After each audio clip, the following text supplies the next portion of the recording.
مختصر باندې کې یو څو شعرونه تر څو چې پښتانه اوسي ژوندي په پښتونخوا کې تر څو چې پښتانه اوسي ژوندي په پښتونخوا کې ژوندی به د پښتو ژبې ساتي په پښتونخوا کې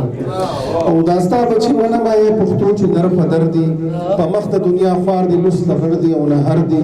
تاله ترغلي ګډوډ دي په خپل کې په شر دي اسلار د بقا نه مومي وطن کې کور وکړ دي په خپل خاور اوسي سم پردي په پښتونخوا کې او ژوندی به د پښتو ژبې ساتي په پښتونخوا کې جنت وطن راته جوړ شوی جهنم دی په موږ باندې بارود اوري لمبه لمبه موسم دی د ژوند د ضلالت په انتها کې یو قسم دی بس جام د صبر تو دی تمام شوی مو نور زغم دی وخت راغی راویښېږي ستا بچي په پښتونخوا کې او ژوندی به د پښتو ژبې ساتو په پښتونخوا کې حالات داسې راغلي دي شعور را بیدارېږي د وخت د جبر واړه زنځیرونه به ماتېږي په سر د علم سترګه د سبا د راچوتېږي په قام کې اتفاق او ورورولي را پیدا کېږي ټوکېږي به د خیره په سرلي په پښتونخوا کې او ژوندی به د پښتو ژبې ساتي په پښتونخوا کې ډېر دا و ګران محترم مشر فضل احد